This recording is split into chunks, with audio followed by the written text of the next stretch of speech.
ประวัติย่อเมืองเก่าสุวรรณโขมขำเมืองเก่าสุวรรณโขมขำเป็นเมืองเก่าแก่ของสวนสัตว์ลาวไตซึ่งตั้งอยู่จุดตะวันตกสุดของประเทศลาว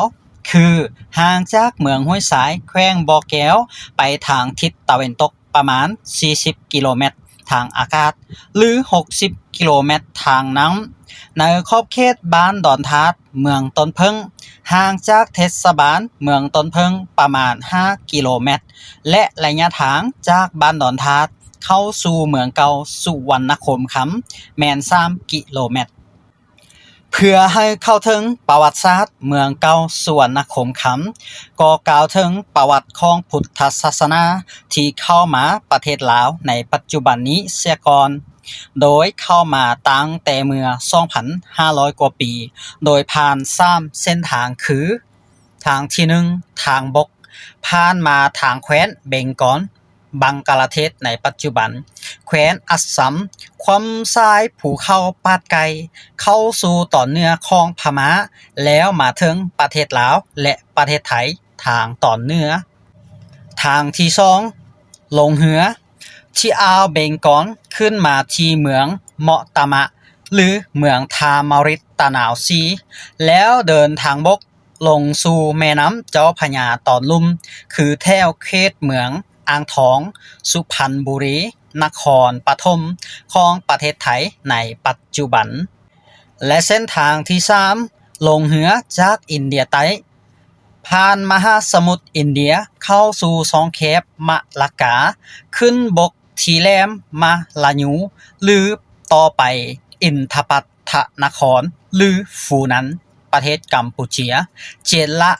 นละบกที่วัดผูจำปาสักประเทศลาวจามปาตอนกลางไต้เวียดนามและประเทศจีนเพื่อให้เห็นตามลำดับที่พระพุทธศาสนาเข้ามาสู่ประเทศลาวเฮาสามารถแบ่งยุคแห่งการเข้ามาเป็น4ยุคคือ 1. ลัทธิหินยานหรือพระพุทธศาสนาเทรวาทโดยแบ่งออกเป็น2ระยะคือยุคสิโคตบูรณ์และยุคอาณาจักรสุวรรณภูมิก่อนคศ535ถึงคศ462ตั้งแต่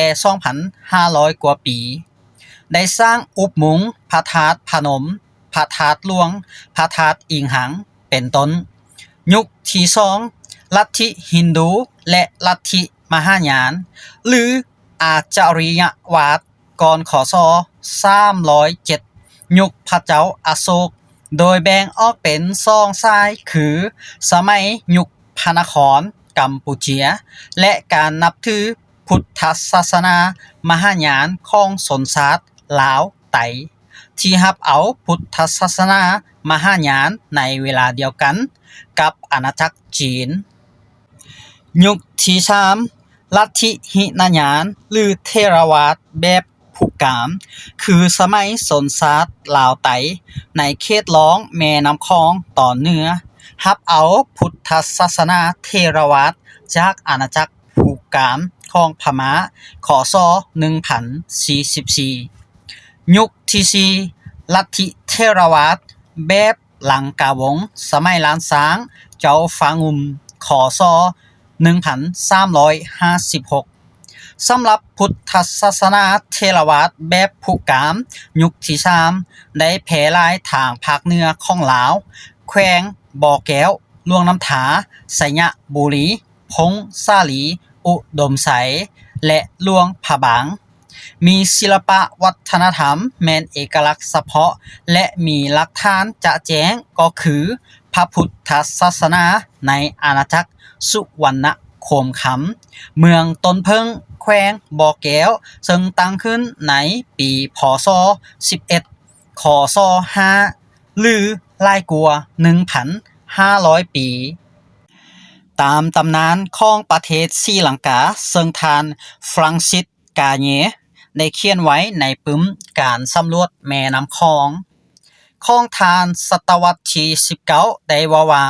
เมืองเก่าสุวรรณโขมขำแม่นก่อตั้งโดยชนชาติลาวไตได้ปรากฏตัวขึ้นในศตวรรษที่5ของคริสตศักราช หลายกว่า 1,500 ปี และตามตำนานน้ำท่วมโลกได้เว้าถึงพญาศรีสัตนาคที่เกิดเมืองนองแซทะเลสาบไฮเมืองต้าหลีมณฑลยุนนานได้นำลีพล7โกฏทะลุลงตามลำน้ำคองอันได้กลายเป็นนาค15ตระกูลอยู่หลวงพระบางในระยะต่อมาซึ่งหมายถึงคนชนชาติลาวไตที่นับถือพญานาคได้เคลื่อนย้ายลงมาแต่อาณาจักรนานเจ้าเมืองต้าหลีมณฑลยุนนานลงมาตามแม่น้ำคองมาอยู่เมืองสุวรรณโคมคำหลวงพระบางเวียงจันทน์และลงไปฮอดลีพีแขวงจำปาสักและชนชาติลาวไตส่วนหนึ่งเคลื่อนย้ายไปตามแม่น้ำมูลแม่น้ำสีขึ้นไปฮอดอุบลราชธานี101ขอนแก่นและโคราชส่วนหนึ่งของชนชาติลาวไตเคลื่อนย้ายไปทางเสียงแสนเชียงรายและอยุธยาเชียงใหม่และอีกส่วนหนึ่งของชนชาติลาวไตได้เคลื่อนย้ายไปฮอดหลวงพระบางไสยบุรีปากหลายอุตรดิตถ์และสุโขทัยเมืองเก่าสุวรรณโคมคำนี้ได้มีการเติบใหญ่ขึ้นอย่างไวหวาเพียงแต่3ปีเท่านั้นก็มีพลเมืองถึง300,000 คนต่อมาเมืองสุวรรณโคมคำได้มีการประพฤติที่บ่ซื่อสัตย์ต่อพ่อค้าสาวขายโดยเฉพาะต่อสาวนาคหลวงพระบางคนลาวที่นับถือพญานาคอันเป็นสาเหตุก่อให้เกิดความผิดข้องต้องเถียงและสู้รบกันพวกเขาเจ้าจึงได้ยกทัพขึ้นเมื่อตีเมืองสุวรรณโคมคำจนหาบเกียงเฮ็ดให้สาวเมืองแตกตื่นและอพยพไปหลายทิศทางไปอยู่ทั้งเสียงแสนหลวงพระบางและนครหลวงเวียงจันทน์โดยเหตุนี้ในวันที่3พฤษภาคมปี2022ได้สำเร็จพิธีการติดตั้งรูปปั้นพญาศรีสัตนคราช7เสียนจากวัดศรีบุญเฮืองเมืองต้นเพิงแขวงบ่อแก้ว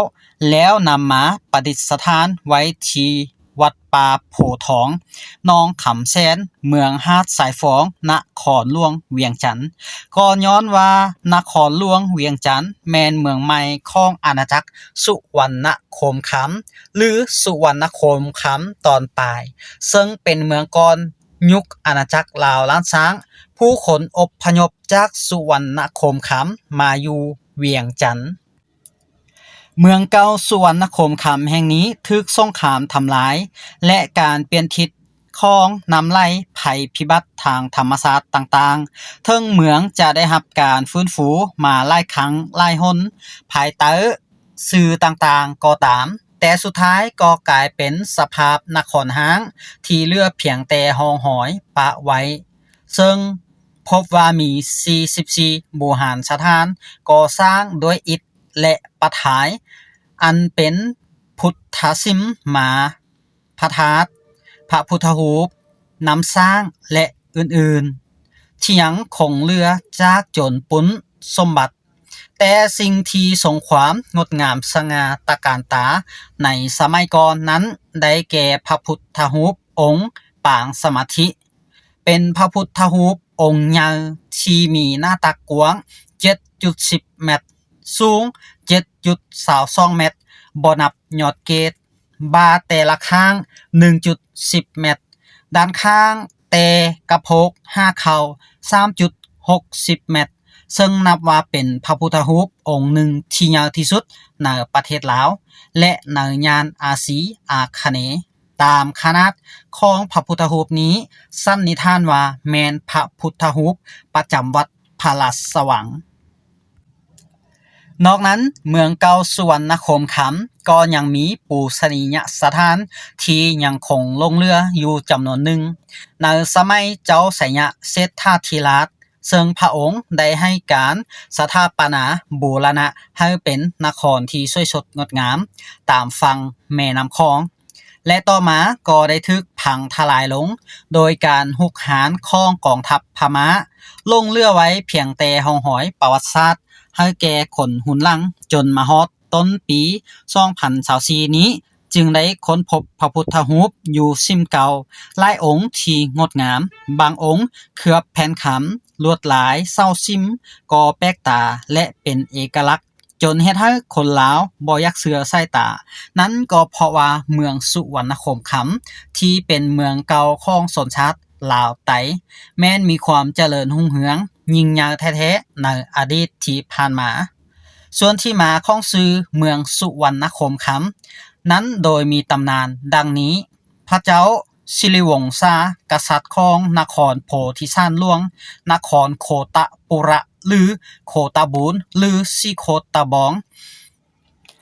อยู่ในเขตเมืองทาแขกแขวงขมวนในปัจจุบันมีพระราชบุตร2พระองค์องค์แรกมีพระนามว่าอินทรวงศาและองค์น้องมีพระนามว่าอัยยะกุมมาร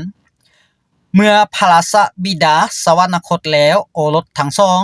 องค์อ้ายก็ขึ้นครองราชสมบัติและองค์น้องเป็นมหาอุปราชพญาอินทวงศามีโอรสทรงพระนามว่าพญาอินปฐมและพญาไอกุมารมีพระธิดาทรงพระนามว่านางอุรสาคงจะเป็นโอรสาภาษาไตลือและพระโอรสพระธิดาทั้งสองพระองค์ได้อภิเษกสมรสกันคันเมื่อพญาอินทวงศาสวรรคตพญาอินทปฐมกุมารก็ขึ้นของราชสมบัติแทนพญาไอกุมารผู้เป็นอาวและพ่อเฒ่าได้สละตำแหน่งมหาอุปราชแล้วพาบริวารเดินขึ้นตามลำแม่น้ำคองเป็นเวลา4เดือนจึงถึงดอนเคินซึ่งตั้งอยู่ด้านซ้ายปากแม่น้ำกกทิศตะวันตกพญาไอกุมารจึงตัดสินใจตั้งราชนครที่ดอนเคินอันประกอบด้วยครัวเรือนเบื้องต้น 4,000 ครัวเรือนขณะนั้นข่าวดีก็ได้มาถึงพระองค์ว่าพระธิดาของพระองค์ก็ได้ประสูติพระโอรสที่มีเตชานุภาพแต่ยังประสูติและต่อมาก็เกิดอภินิหารขึ้นหลายอย่างในราชสำนักนครโคตะปุระโคตะบูนเป็นสาเหตุเฮ็ดให้อามาตย์ราชมนตรีย้านภัยพิบัติจะทำให้บ้านเมืองล่มจมยามเกิดมีฟ้าห้องแผ่นดินไหวเกิดออกแล้วก็เว้าได้เมื่อมีอายุ7เดือนพระโอรสยิ่งมีอภินิหารเก่งกาขึ้นเมื่อเสนาอามาตย์นำความขึ้นทูลพระบิดาผู้เป็นพระเจ้าแผ่นดินพระองค์เลยรับสั่งให้เอาพระมเหสีและพระราชบุตรเสแผลอยน้ำคันเมื่อพระเจ้าไอยะกุมารทรงทราบเรื่องนี้ก็เดินทางไปเยี่ยมนัดดาแล้วก็กลับคืนมานครแห่งตนเสียพระทัยอย่างยิ่งจึงได้รับสั่งให้ไพฟ้าราษฎรทำการบูชาโดยจุดธูปเทียนโคมไฟและประทีปบูชาพญานาคให้สว่างไปทั่วแม่น้ำคองเป็นเวลา7 มื้อ 7 คืนเพื่อขอให้พญานาคสู่เอาเหือของพระมเหสีและกุมมารน้อยไว้บ่ให้ไหลลงสู่ทะเลพญาศรีสัตนาคจึงนำพาเหล่าพญานาคกันน้ำได้สร้างลีพี่ขึ้นจึงปรากฏเป็นดอนขี้นาคเพื่อกันแม่น้ำคองแล้วเฮ็ดให้แผ่ขององค์กุมารน้อยได้ไล่ไปย้อนขึ้นเหนือจนถึงเกาะเคินการที่บูชาพญานาคโดยการจุดธูปเทียนโคมไฟไปตามแม่น้ำคองนี่เองจึงเกิดมีประเพณีไล่เหือไฟของชนชาติลาวไต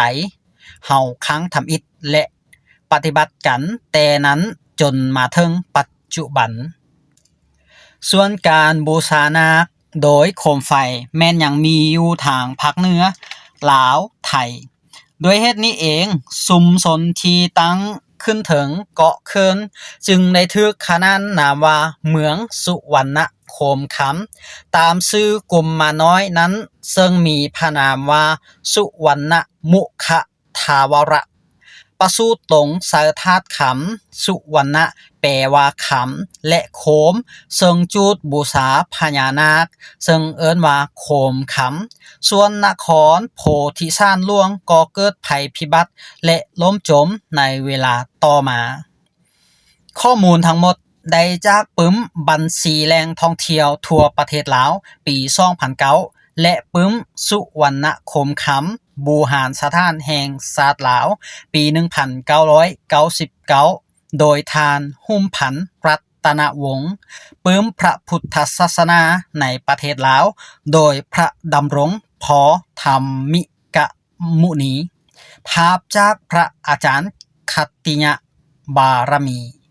และบทความดีๆจากอาจารย์กาบแก้วธรรมวงศ์ขอขอบใจ